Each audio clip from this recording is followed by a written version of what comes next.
예, 반갑습니다. 윤석열 검찰총장에 대한 대선 후보 적합도 지지율이 무서운 속도로 상승세를 보이면서 40%를 육박하고 있습니다. 반면에 문재인 대통령에 대한 국정수행 지지율은 36%대로 내려앉았습니다. 윤석열과 문재인의 이런 대결 구도로 제가 이렇게 분석하는 데는 이유가 있습니다. 그 이유 좀 뒤에 말씀을 드리고요. 그러니까 윤석열이 10% 가까이 내려앉았던 지지율이 30% 가까이 올라오는 데는 두 가지 이유가 있었습니다. 그러니까 문재인 대통령이 윤석열은 문재인 정부의 검찰총장이다라고 하면서 이제 대립 구도가 희미해지면서 윤석열 총장의 지지율이 10%대 근처까지 내려앉았던 것. 그러면서 많은 사람들이 무당청, 어느 쪽으로도 지지를 보내지 않는 이런 무당청으로 있던 그 지지율이 윤석열로 다시 윤석열이 검찰총장직을 퇴임하면서 다시 모였던 것. 그래서 회복이 됐고, 그 다음 이재명으로 또 쏠려 있었던 그 중도층의 지지율이 윤석열로 모이면서 윤석열이 30%대를 회복을 했죠. 그런데 이번 주에는 다시 32%대에서 37%대로 뛰어올랐습니다. 이제 40%가 눈앞에 와 있습니다.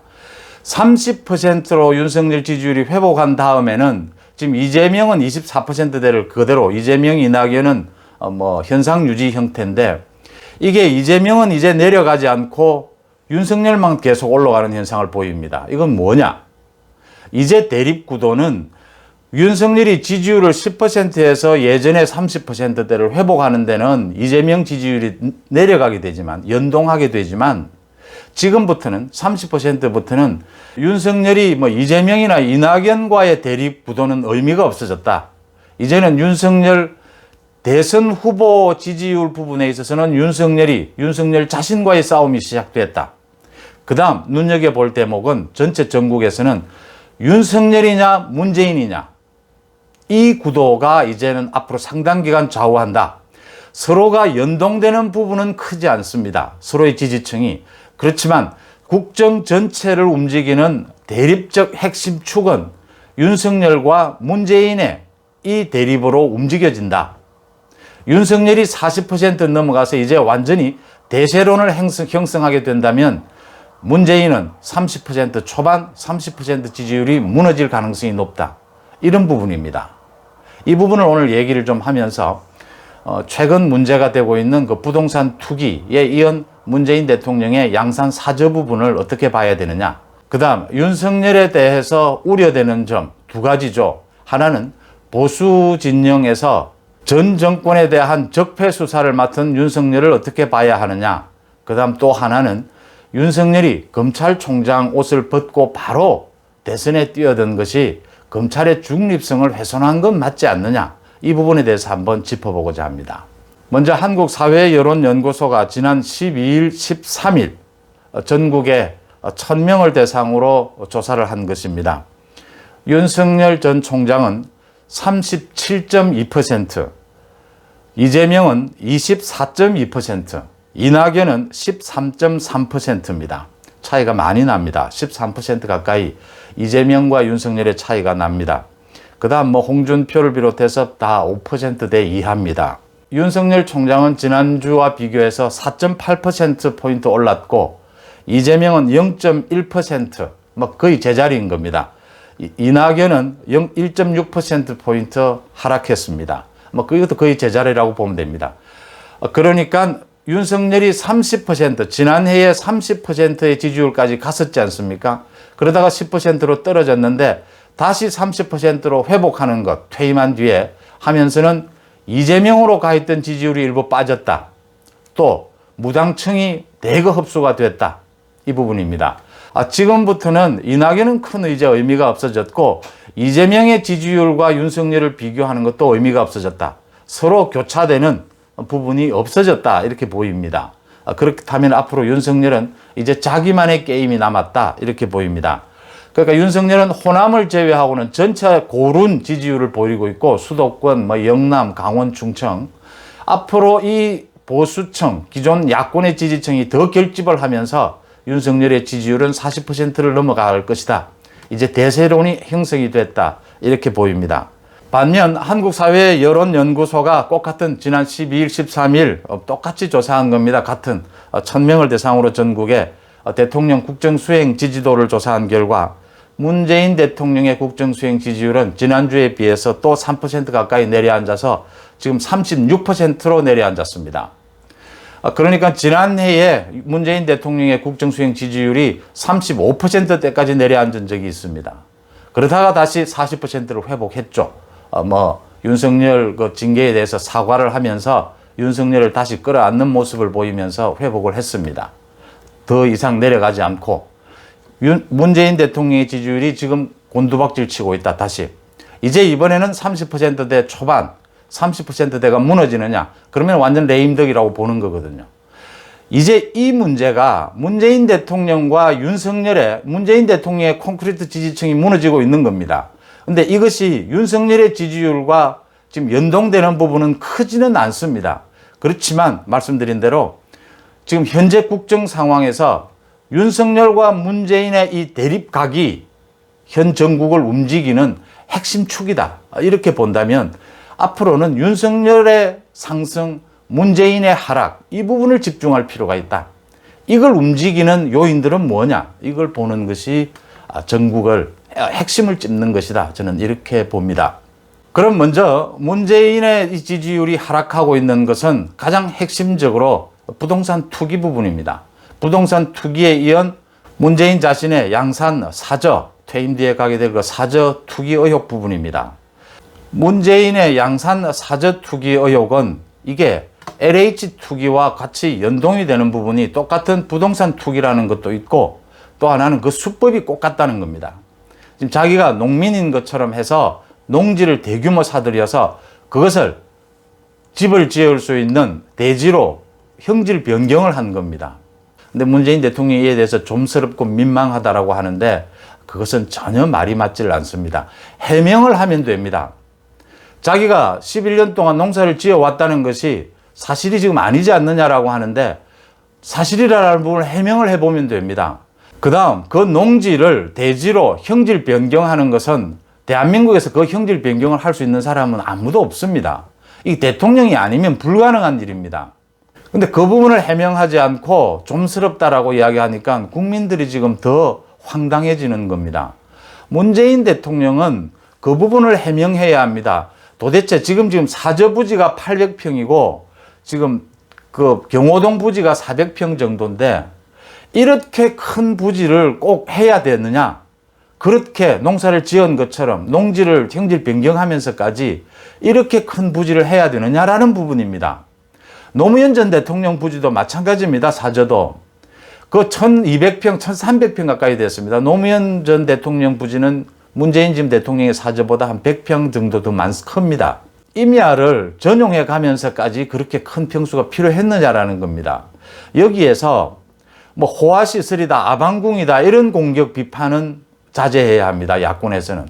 노무현 전 대통령 때도 아방궁이라고 했는데 아방궁 아니었습니다. 아방궁은 아닙니다. 그러니까 노무현 대통령 사저에 저도 들어가 봤고 사저 그 주변을 모두 봉하마을도 제가 자주 가봤지만 취재를 위해서 아방궁은 호화시설은 아닙니다.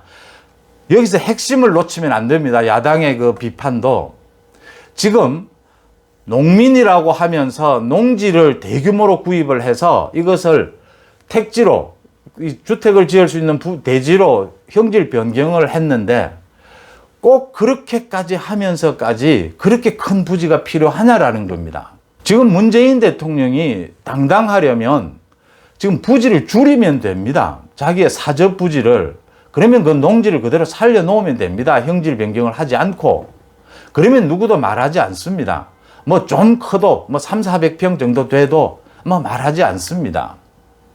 또 이 경호동 부지는 필요하죠. 경호동 부지는 또 법에 예산으로 지어주기로 되어 있고 예산으로 관리하게 되어 있는 겁니다.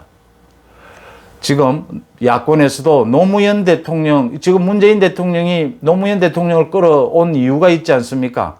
노무현 대통령 때 아방궁이라고 야권에서 공격했다가 역풍을 맞았지 않습니까?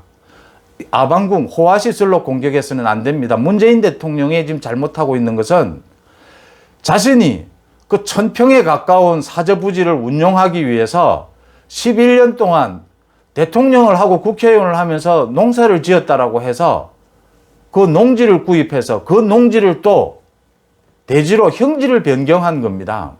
그것은 안 된다는 겁니다. 그 이야기를 짚는 겁니다. 이 부분, 지금 전국을 투기장으로 만드는 이 문재인 정권의 이 부분과 자신의 사저 부분의 투기 의혹이 연결이 되는 한 문재인 대통령의 지지율은 계속 추락할 수밖에 없다. 이 부분입니다. 그 다음 두 번째, 윤석열의 지지율이 지금 대세론을 이제 형성을 했는데 앞으로 40%를 넘어서 공고히 이제 윤석열은 윤석열 자신과의 싸움이 시작이 됐습니다. 윤석열에 대해서는 두 가지 아킬레스건을 얘기합니다. 하나는 기존 보수층에서 제기하는 전 정권에 대해서 적폐 수사를 그렇게 한 윤석열을 용서할 수 있느냐. 두 번째, 검찰총장이 옷을 벗고 바로 선거에 뛰어드는 대선에 뛰어드는 것이 검찰의 중립에 정말 그게 맞느냐라는 부분입니다. 검찰총장이 옷을 벗고 바로 대선 전국에 뛰어드는 것, 검찰의 중립성을 좀 훼손하는 것 맞습니다. 검찰의 중립, 독립에 대해서 올바른 모양은 아닙니다. 그런데 그 책임은 문재인 정권에 있다는 겁니다. 지금 문재인 정권의 조국이나 추미애나 모두가 윤석열이가 옛날부터 정치를 꿈꿔왔고 이런 식으로 공격하는데 그 공격의 포인트 가 있는 지점은 검찰총장이 옷 벗고 바로 대선 국민에 뛰어들 수 있느냐 이거에 대한 공격입니다. 그 공격의 책임은 문 정권에 있습니다. 왜? 어느 나라나 어느 역사나 이렇게 사정 권력, 이렇게 검찰 권력의 수장이 곧바로 정치권에 뛰어들어서 정권을 잡는 대선 정국에 뛰어드는 경우는 딱 한 가지입니다. 그 당시에 그 현 정권이 엄청난 부정부패로 엄청난 국민들의 반발을 받으면서 그것을 처단할 수 있는 사정 권력이 필요해졌을 경우입니다. 그러지 않고서는 국민들이 지지를 하지를 않습니다. 지금 국민들의 지지가 윤석열로 모이고 있는 것은 검찰총장이 옷을 바로 벗은 다음에 바로 대선 국민에 뛰어드는 것이 올바른 것은 아니다 하면서도 지금 이 상황은 특수 상황이다. 어째서 특수 상황이냐?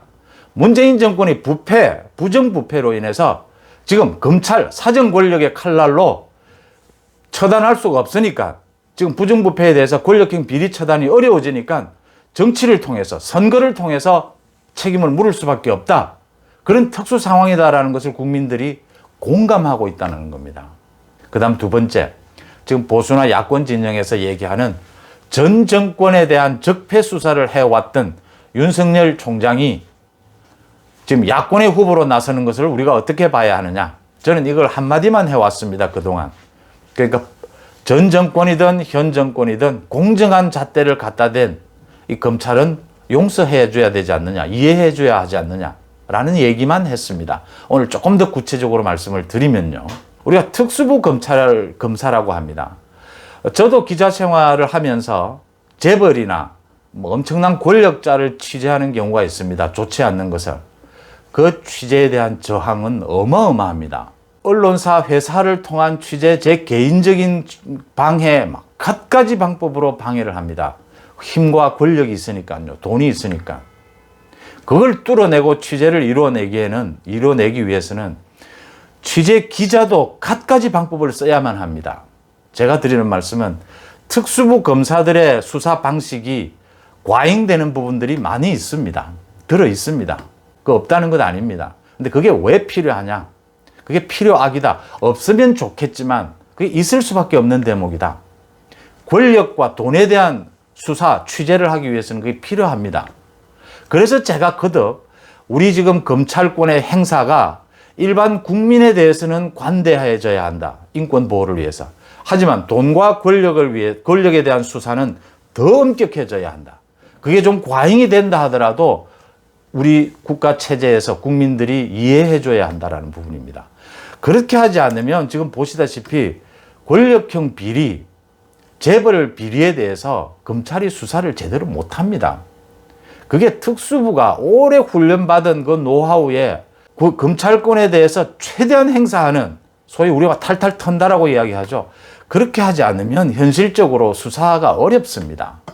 저희들도 기자로서 그런 걸 취재를 할 때는 회사, 제 개인적으로 엄청난 압박이 들어옵니다. 그럴 때 저희들도 쓰는 방법이 그 어떤 뭐 재벌 회장이면 그 회장이 갖고 있는 개인적인 뭐 비리 이런 것들이 있습니다. 그런 부분들을 이용해서 활용해서 그걸 기사화하지는 물론 않죠. 그렇지만 그런 걸 활용해서 저한테 오는 이런 압박, 저항을 이겨내는 수단으로 활용을 합니다. 살아있는 권력, 이 재벌들에 대한 특수부의 검찰권 부분은 어느 정도는 보장이 돼야 된다는 부분입니다. 그런 점에서도 윤석열 총장이 지난 정권에 대해서 적폐 수사에 대해서 과잉의 부분이 있었다 하더라도 그 부분은 이해되어져야 된다. 역시 마찬가지로 공정의 칼날, 전 정권에 대해서 현 정권에 대해서 그 수사가 공정했다면 그것은 윤석열 탓으로 돌릴 수는 없다. 이 말씀을 제가 드리고 싶은 겁니다. 그러니까 검찰총장으로서 옷을 벗고 난 다음에 바로 대선에 나가서는 것, 그게 검찰 중립을 훼손하는 부분이 있지 않느냐. 전 정권에 대해서 그렇게 좀 과잉 수사, 적폐 수사를 했으면서 지금 야권의 또 대표주자로 나선다는 것, 이걸 어떻게 봐야 하느냐. 이 두 가지 모두 윤석열에게 그 책임을 물을 수는 없다라는 부분입니다. 그 말씀을 드리고 싶습니다. 여러분들 생각은 어떠십니까? 고맙습니다.